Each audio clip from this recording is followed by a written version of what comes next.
El sistema informativo de Canal 1 presenta CMI Primera Emisión. Se define a esta hora si habrá paro de futbolistas de la Liga Colombiana. Policía dice que fue capturado el presunto asesino del ciclista ultimado en Soacha por robarlo.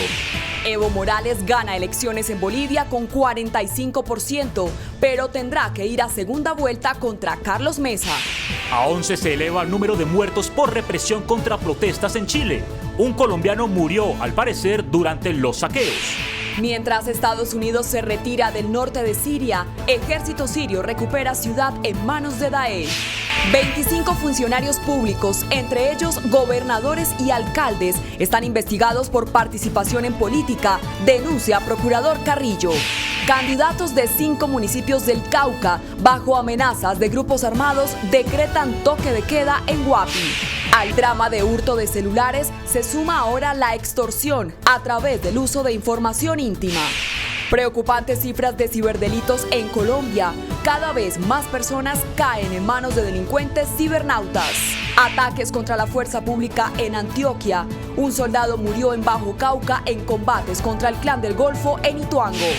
Puente Las Palmas en Cartagena presenta avanzado estado de deterioro. Conductores y vecinos temen una tragedia. Candidato a la alcaldía de Medellín denuncia guerra sucia en campaña política. En el oriente antioqueño, el senador Uribe fue abucheado. Más de 7.000 casos de denuncias de falsas víctimas se reportan en el país. Falsos tramitadores, funcionarios que cobran comisión y personas suplantadas. Con Luisa Tobo. Noticia en desarrollo en CMI. Bienvenidos a CMI Primera Emisión. ¿Habrá paro de jugadores del fútbol colombiano? A esta hora se define con la intervención del gobierno cuál será el futuro del paro convocado por los jugadores para exigir mejores condiciones salariales. Alexis, buenos días. ¿Ya hay alguna decisión tomada? Luisa, buenos días. Nos encontramos a las afueras del Ministerio del Trabajo. Esta cartera citó a las 10 de la mañana a la Federación Colombiana de Fútbol, a la DIMAYOR y a la agremiación de futbolistas Acolfutpro a un espacio de diálogo. Recordemos que la agremiación le presentó 12 propuestas a las autoridades del fútbol, pero estas las desestimaron, por eso entró el Ministerio a mediar. A la cita a las 10 de la mañana llegaron los representantes de la agremiación, pero la Federación Colombiana de Fútbol se excusó porque su presidente está en el Consejo de la FIFA en China y la DIMAYOR envió un documento excusándose. Pero veamos detalles de la situación del fútbol colombiano. Luego de 2 semanas en las que incluso hubo diferentes tipos de amenazas de parte y parte, la Asociación Colombiana de Futbolistas Profesionales, Acolfutpro, se reúne a esta hora con el Ministerio del Trabajo y con la ausencia de la Federación Colombiana de Fútbol y de la DIMAYOR, con el objetivo de llegar a un acuerdo para evitar un cese de actividades por parte de los jugadores. Dentro de los pedidos que hacen los futbolistas a la Federación Colombiana y a la DIMAYOR se destacan periodos más largos de descanso y recuperación entre partidos y torneos, liga profesional femenina, pólizas complementarias de salud, participación sobre derechos de televisión, reuniones con los futbolistas de la Selección Colombia, un partido anual de la Selección Colombia en favor de Acolfutpro, entradas para partidos de la Selección Colombia y del fútbol colombiano, políticas contra la discriminación, acoso laboral y violencia de género y concertar la minuta única de contrato de trabajo obligatoria de la Federación Colombiana. En el año 2005 el fútbol colombiano estuvo a punto de entrar en paro por primera vez en la historia. Sin embargo, salvo el plantel de América de Cali, los jugadores dieron marcha atrás por temor a las represalias de los clubes. Luisa, le recuerdo que hace algunos días el capitán de Atlético Nacional, Daniel Bocanegra, dijo que si no había diálogo, los jugadores se iban a paro. Así que nosotros estaremos aquí pendientes de la salida de los representantes de la agremiación de futbolistas y de alguien del Ministerio de Trabajo para ver qué noticias hay. Continúe usted con más información. Así es, Alexis, seguimos atentos, gracias. Capturado presunto asesino de ciclista en Soacha. Deberá responder por el delito de homicidio agravado. Después de ser señalado por testigos como el presunto autor material del asesinato de Joan Sebastián Cardona, el joven ciclista de 20 años atacado en la autopista sur por robarle su bicicleta, fue capturado Ángel Gómez, ciudadano venezolano de 19 años y puesto bajo disposición de la Fiscalía por el delito de homicidio agravado. La madre de la víctima aseguró que el relato de un ciudadano fue clave para esta captura. Hay unas entrevistas que hicieron donde dijeron que salían más o menos de 3:30 a 4 de la mañana a pie y regresaban 6:30 a 7 de la mañana al conjunto con bicicletas. Dentro de la investigación se evidenció que una vez cometido el hurto, el sujeto procedía a vender las bicicletas hasta en 450.000 pesos. Estaba ofreciendo esta bicicleta mediante una fotografía por 450.000 pesos y empezamos un trabajo de caracterización de nuestros hombres, de inteligencia, para ubicar el inmueble, casa o apartamento de donde se estaba ubicando esta fotografía. Su familia hace un llamado para que el sujeto sea prontamente procesado. Yo solo les pido que por favor no van a dejar en libertad por muchísimos años, que este tipo tiene que pagar todo el daño que me hizo, que le hizo a mi familia, a su hermanito. Según la policía de Cundinamarca, otras 3 personas están siendo buscadas por las autoridades por ser cómplices del asesinato de este joven el pasado 12 de septiembre. Desmembramiento de reses, quema de cables y baños a orillas del río Bogotá fueron denunciados por la CAR en los últimos 5 meses. Policía Ambiental adelanta sanciones. Casos como desmembramientos de reses a orillas del río Bogotá para vender sus partes de manera ilegal en carnicerías del occidente de la ciudad sin ninguna medida de salubridad, varios niños bañándose en el afluente y la quema de cables robados en la cuenca del río fueron identificados durante los últimos 5 meses en Bogotá. Estos actos irregulares se registraron a través de la plataforma Pescar, diseñada para controlar o en su defecto monitorear las actividades ambientales ilegales en Cundinamarca.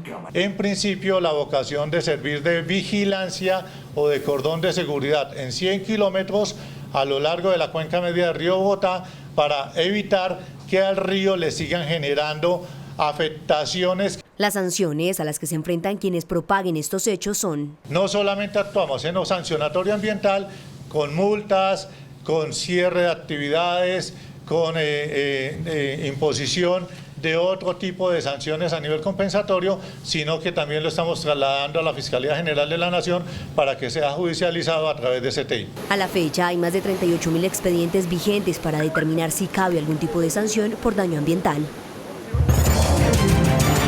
Tras concluir las elecciones generales en Bolivia, el país lleva varias horas sin que se conozcan los resultados oficiales de los comicios, cuya transmisión fue interrumpida súbitamente cuando apuntaban a una posible segunda vuelta presidencial entre el actual mandatario Evo Morales y el opositor Carlos Mesa.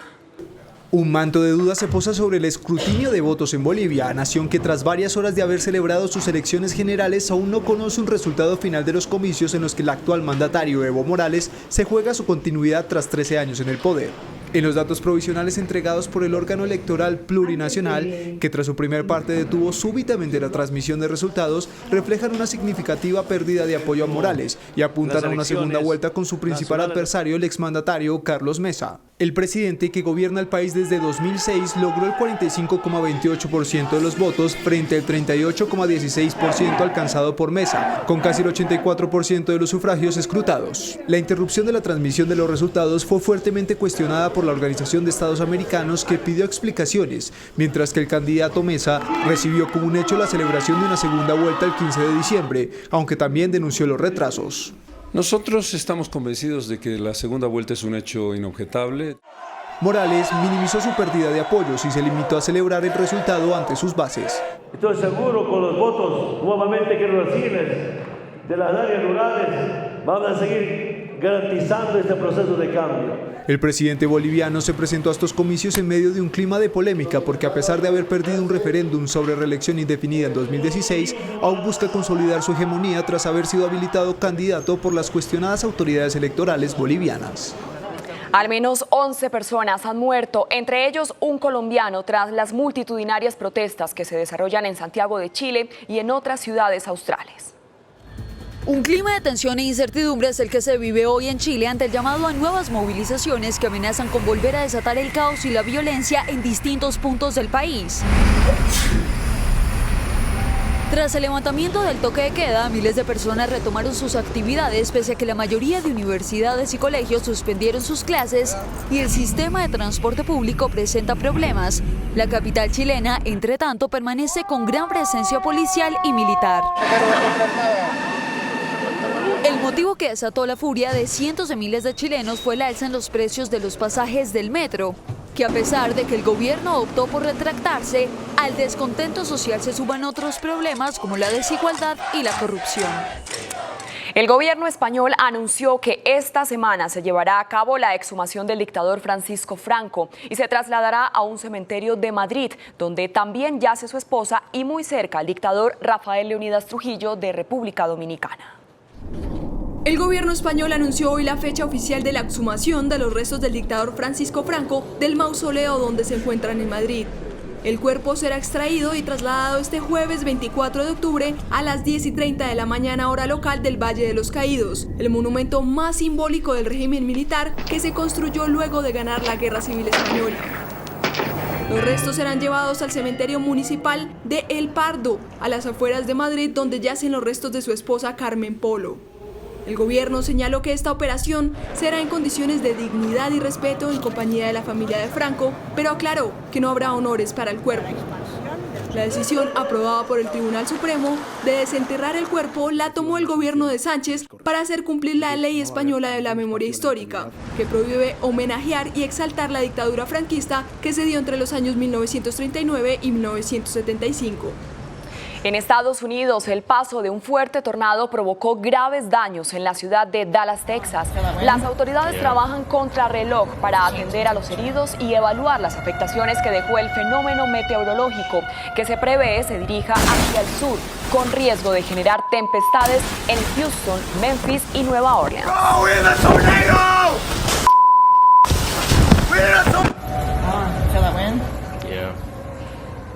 Las tropas de Estados Unidos cruzaron desde el norte de Siria a Irak, cumpliendo así la retirada ordenada por el presidente Donald Trump. Más de 1.000 soldados abandonaron la mayor base estadounidense en territorio sirio y tanto por medios terrestres como aéreos se trasladaron al oeste iraquí, donde según Washington continuarán sus operaciones contra el grupo Daesh. Las fuerzas gubernamentales sirias aliadas de Rusia se desplegaron dentro de la estratégica ciudad de Manbij tras ser abandonada por las milicias kurdas que están bajo el asedio militar de Turquía desde que Estados Unidos retiró sus tropas del norte de Siria. Las unidades del ejército sirio se han desplegado en la ciudad de Manbij y sus alrededores en un intento para frustrar las amenazas turcas de atacar la ciudad. Este avance del ejército sirio fue bienvenido por una gran mayoría popular. Ayer hemos entrado a Manbij a través del campo sudeste y norte de la ciudad y hoy levantamos la bandera siria en la plaza de Manbij. El despliegue del ejército sirio ocurre en el norte, sur y este de la ciudad de Manbij. Nosotros nos encontramos en la aldea de Al-Sultaniyya, que es vecina de Manbij. El ejército sirio ha instalado sus puntos militares en esta aldea para defender a Manbij y su campo. Hemos recuperado los territorios de Manbij para poder enfrentar a la invasión turca. Vivimos sin miedo por el horror que vive la ciudad. No sabemos nuestro destino, quién nos ataca y quién nos roba. ¿Qué vamos a hacer? De todas formas, gracias a Dios. Pero desde ayer no hemos podido dormir. La llegada del ejército fue bienvenida por una multitud que levantó las banderas sirias y la foto del presidente Bashar al-Assad en su enfrentamiento a la agresión turca. Durante estos días hemos hecho contactos con los camaradas del Consejo de Seguridad Militar y con el liderazgo del ejército árabe sirio. El ejército ha entrado a la ciudad de Manbij y área del Jazira para impedir el avance turco y enfrentar a las fuerzas turcas junto al lado de las fuerzas democráticas sirias. Continuamos en CMI Primera Emisión. 25 funcionarios, entre ellos alcaldes y gobernadores, están en la mira de la Procuraduría por favorecer irregularmente a candidatos a las elecciones regionales, según denunció el Procurador General Fernando Carrillo.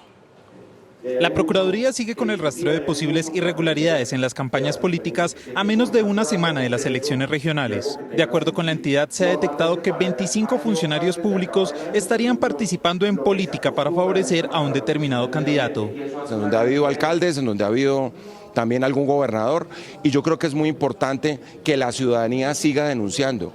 Se lo repetimos una y otra vez, los funcionarios públicos no pueden hacer política, los funcionarios públicos no pueden romper el equilibrio que necesitan los ciudadanos para votar libre y equilibradamente el próximo 27 de octubre. El Procurador General señaló que siguen con el rastreo de cédulas ante un posible trasteo de más de 700.000 votos. en indicadores que pueden indicar que efectivamente pues se da, en este caso, cédulas que no pertenecían originalmente a los registros donde están los ciudadanos y que aparecen en otros municipios. Según el procurador, hay 300 municipios en riesgo electoral por temas relacionados con violencia y fraude. Temor en Cauca por la aparición de panfletos con amenazas a varios candidatos a consejos y alcaldías de 5 municipios de ese departamento. El panfleto que comenzó a circular en las últimas horas está firmado por la columna móvil Jaime Martínez de las FARC. En él declaran públicamente como objetivo militar a los candidatos a las alcaldías de Suárez, Morales y Piendamó. Renglón seguido, advierten también a los candidatos de los partidos Liberal y Centro Democrático que aspiran a ocupar una curul en los consejos municipales de Piendamó, Morales y Cajibío. Aseguran que no responden por la vida y propiedades de esas 7 personas. En uno de sus apartes advierten, además quedan totalmente prohibidos las manifestaciones y proselitismos políticos en la región a favor de estos candidatos. El panfleto, fechado la semana pasada, comenzó a circular hoy a solo 6 días de las elecciones regionales. Cayó en Bogotá una estructura delincuencial dedicada a hurtar celulares y luego extorsionar a sus víctimas con el contenido íntimo de los dispositivos. 5 personas fueron capturadas, 2 de ellas de nacionalidad venezolana.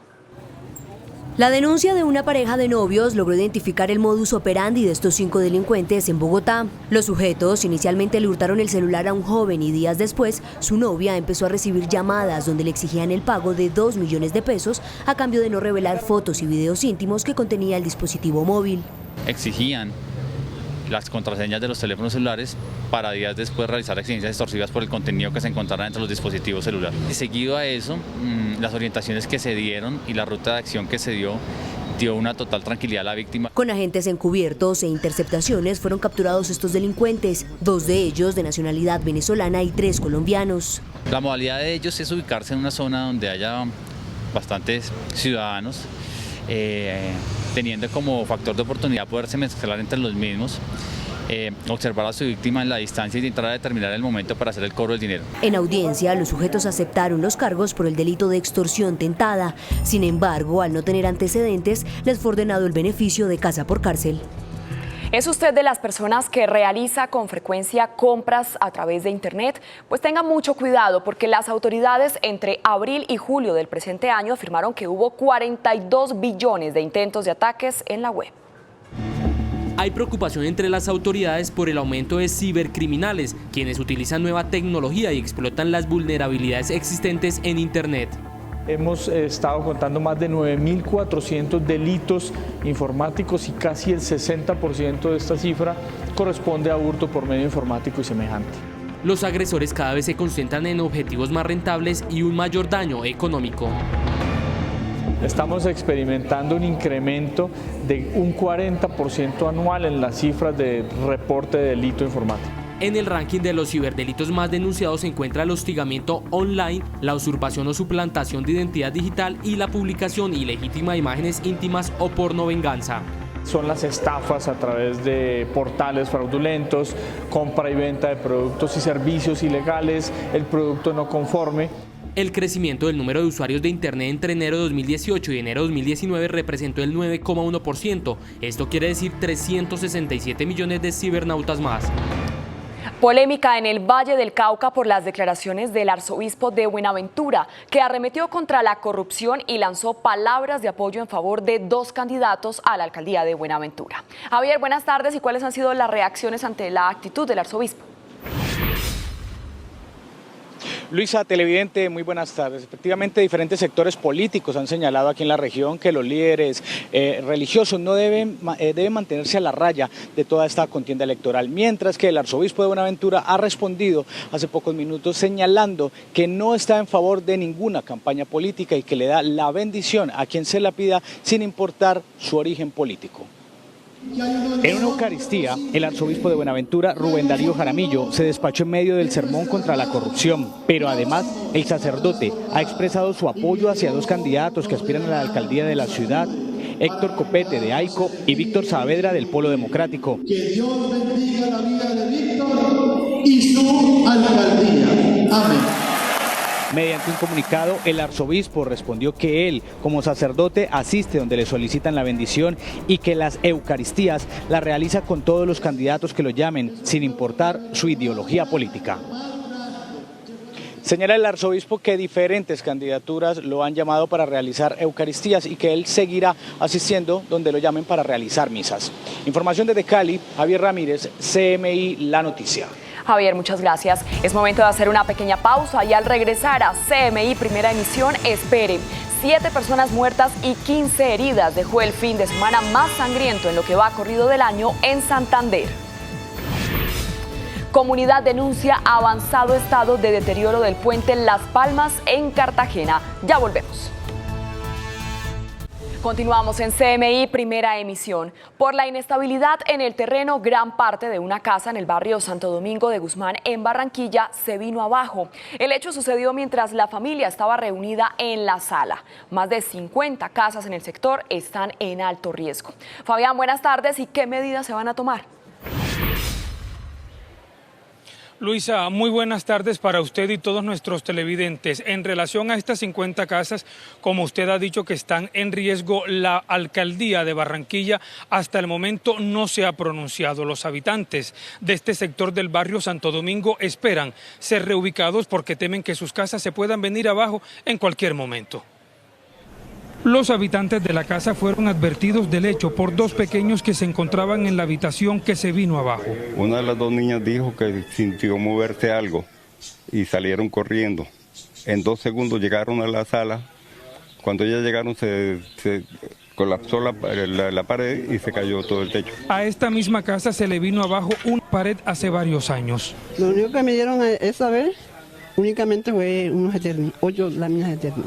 Varias casas del sector de Santo Domingo se encuentran en alto riesgo por la inestabilidad del terreno. Aún no reciben respuesta alguna por parte de la alcaldía. Estos terrenos acá pues van cediendo pues con esta ola invernal que se está presentando en la costa Caribe.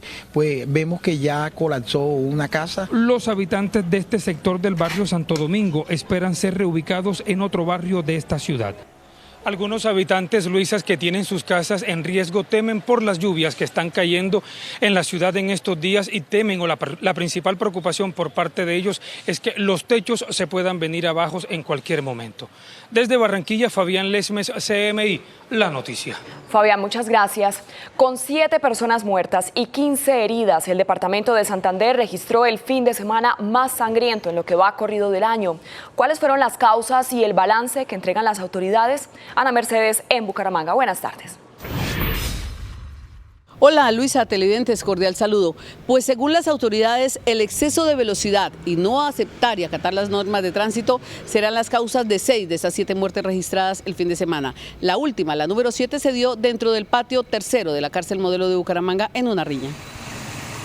En videos grabados por testigos quedaron registrados algunos de los accidentes que por exceso de velocidad, imprudencia y licor causaron la muerte a 3 personas en el área metropolitana de Bucaramanga y 3 más en la vía Oiva Barbosa. Pues aparte de los 22 casos que se presentaron, tuvimos 15 personas que fueron lesionadas en accidentes de tránsito y 3 que perdieron la vida en diferentes hechos. Uno de ellos pues es un niño de 11 años, el cual venía bajando del sector denominado de Morro Rico y colisiona contra un tractocamión y posteriormente, después de ser llevado al centro asistencial, pues fallece por la gravedad de las heridas. La 7ª víctima fatal del fin de semana se registró en una riña al interior de la cárcel modelo de Bucaramanga, que dejó también 4 reclusos gravemente heridos. Es una problemática de hacinamiento, de política criminal.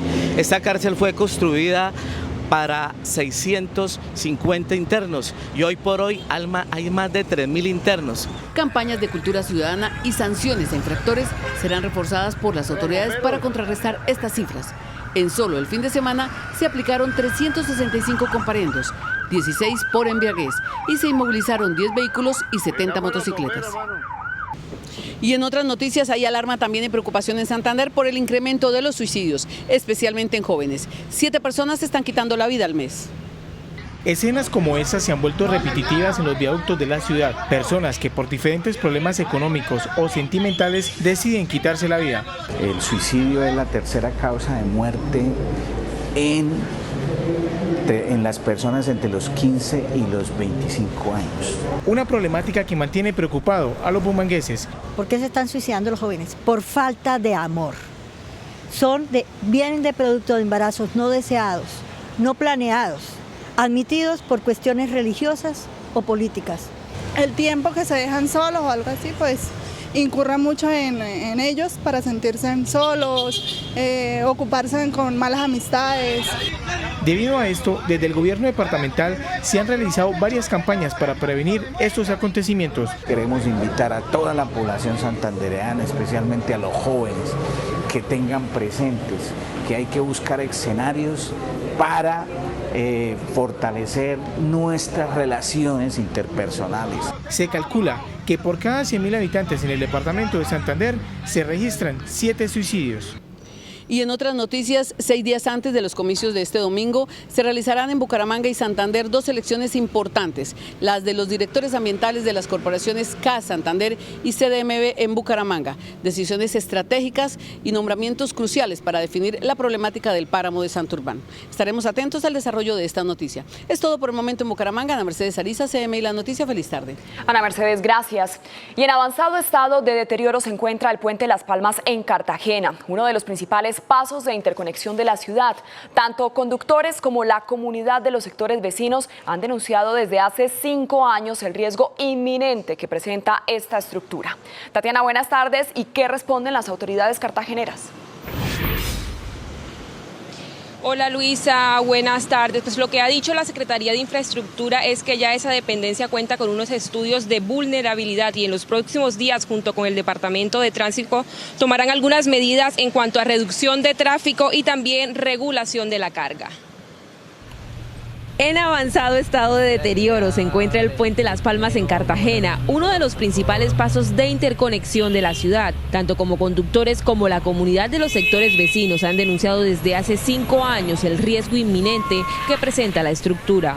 El puente prácticamente lo está sosteniendo el tubo de agua potable que surte al barrio de Manga.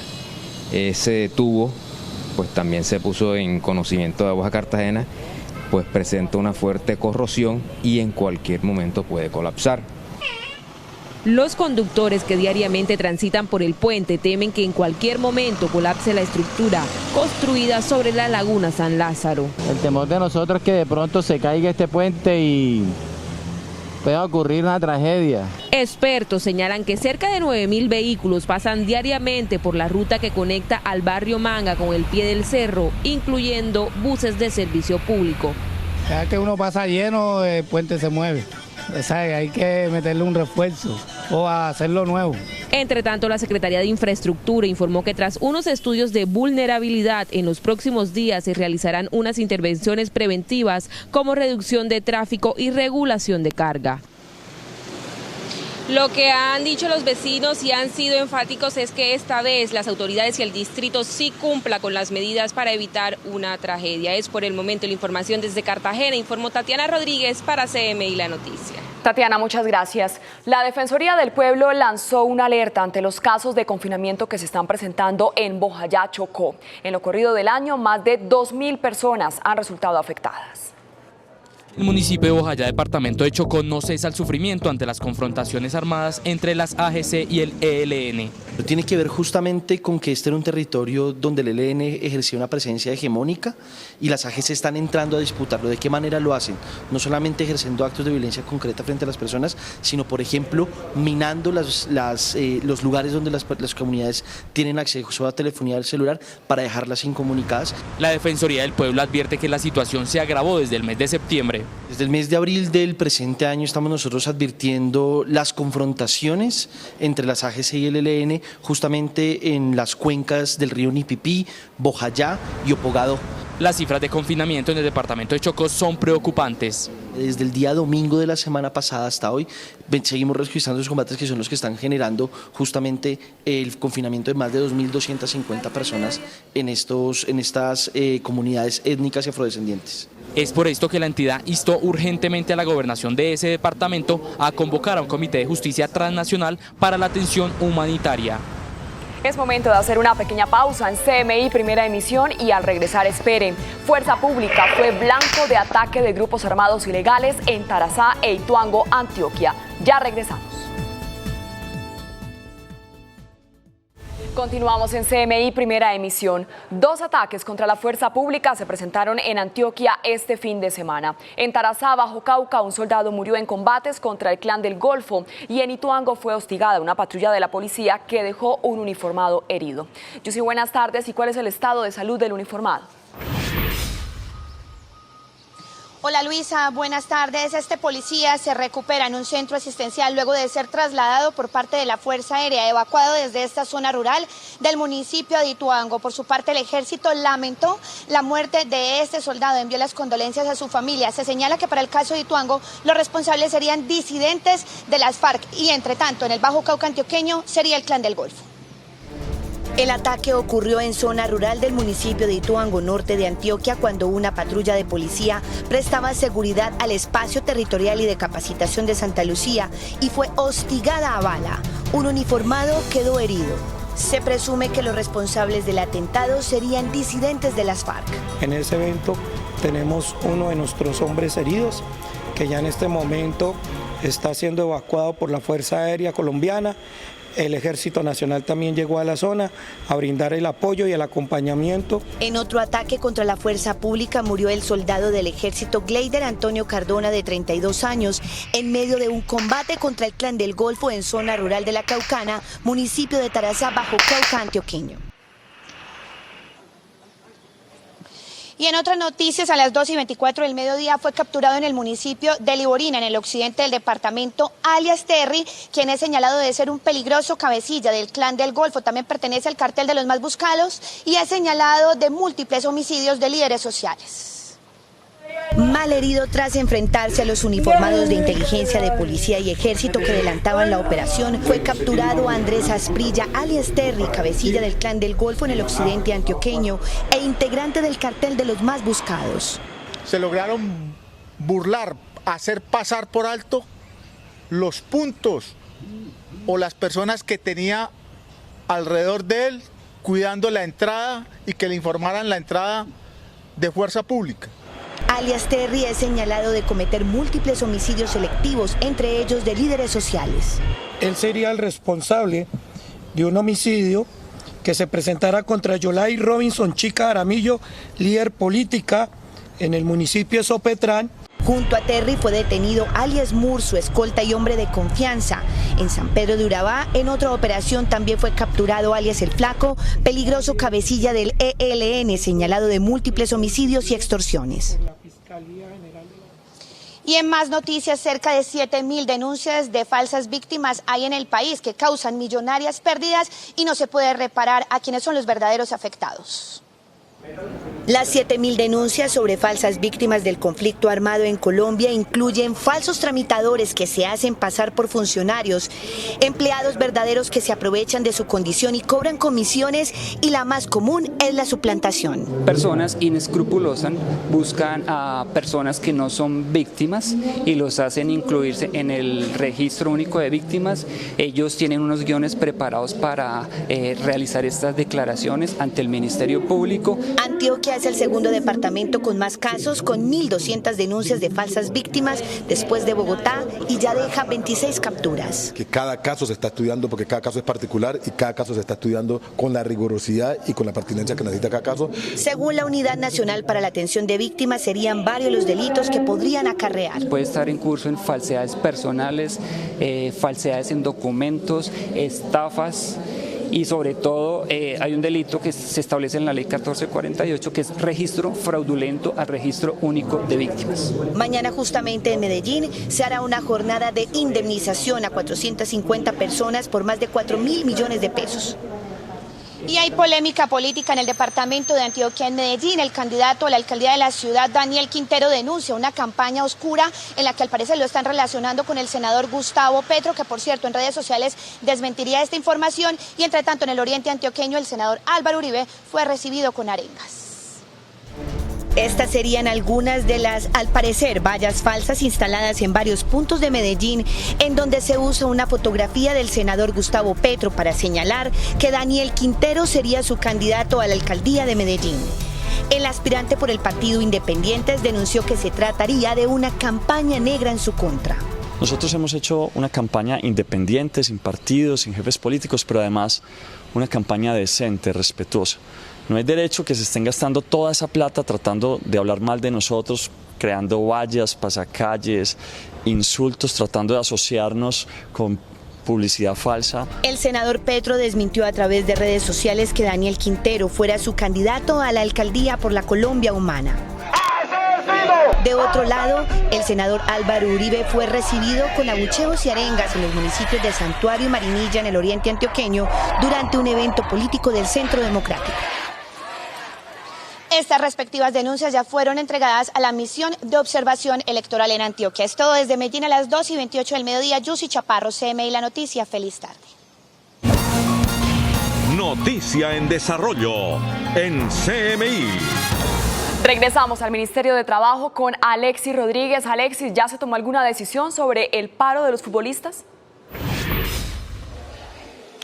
Luisa, como usted muy bien lo dice, continuamos ya acá dentro de las instalaciones del Ministerio del Trabajo. Continúa la reunión entre la agremiación de futbolistas Acolfutpro y el Ministerio del Trabajo. Aún no termina, estamos esperando información oficial, pero le contextualizo la situación del fútbol profesional colombiano. Hace ya varias semanas, la agremiación de futbolistas presentó 12 propuestas a las autoridades del fútbol. Las autoridades del fútbol, DIMAYOR y Federación, las desestimaron, por eso entró a mediar en este lío el Ministerio del Trabajo. Ellos los citaron para una reunión hoy a las 10 de la mañana. La Federación Colombiana de Fútbol no se presentó. Su presidente se encuentra en el Consejo Mundial de la FIFA en China. Hoy se resuelve el sistema de juego del Mundial de Clubes. La DIMAYOR envió un documento donde dice que no tiene poder de negociación porque los contratos que existen son entre clubes y jugadores, así que no entiende por qué citan a la DIMAYOR. Y pues la agremiación sí llegó a la hora indicada, está en reunión todavía con las autoridades del ministerio. Nosotros vamos aquí a continuar desde el norte de Bogotá. Continúe usted con más información. Alexis, muchas gracias. Y cientos de estudiantes del Colegio Distrital de Ciudad Bolívar que han recibido amenazas, al parecer por grupos armados, se movilizan a esta hora en la localidad rechazando estos actos violentos. Natalia, buenas tardes. Detalles de la marcha. Luisa y televidentes, buenas tardes. Mire, pues los estudiantes del Colegio Distrital ubicado en la localidad de Ciudad Bolívar hoy también decidieron salir a las calles a movilizarse. Recordemos que rechazando las últimas amenazas que han llegado hasta este colegio puntualmente en contra de algunos docentes. Hoy estamos con uno de ellos. Buenas tardes. Cuéntenos ustedes qué reacción tienen frente a esto. ¿Van a ser trasladados? ¿Usted ha decidido quedarse o se va a ir también? Bueno, lo primero que tenemos que decir es que esto que está pasando ha venido pasando durante los últimos años, ¿sí? Y lastimosamente la solución es sacar a los profes de acá. Algunos queremos mantenernos en el territorio para seguir ejerciendo procesos académicos, procesos deportivos, procesos artísticos acá en el territorio. ¿Usted no va a salir de la zona? La idea es que no podamos salir, lo importante es continuar con los procesos que tenemos acá. Tenemos toda una comunidad educativa, padres, estudiantes que quieren que este espacio sea diferente, sea un espacio de paz, un espacio académico, un espacio cultural. Bueno, recordemos que junto a él otros 4 docentes recibieron amenazas en los últimos días. Ellos sí han decidido salir del colegio y salir de la localidad. Fueron trasladados a otros centros educativos ante el peligro que han corrido después de recibir estas amenazas. Nosotros, por supuesto, estamos pendientes a qué respuesta tiene la Secretaría Distrital de Educación frente a estas movilizaciones. Por el momento, la información que registramos desde la localidad de Ciudad Bolívar. Natalia Dávila, en CMI La Noticia. Natalia, muchas gracias. Hasta aquí las noticias en CMI Primera Emisión. A continuación, no se pierda la Medium y esta noche a las 9 en punto, CMI Emisión Central. Feliz tarde.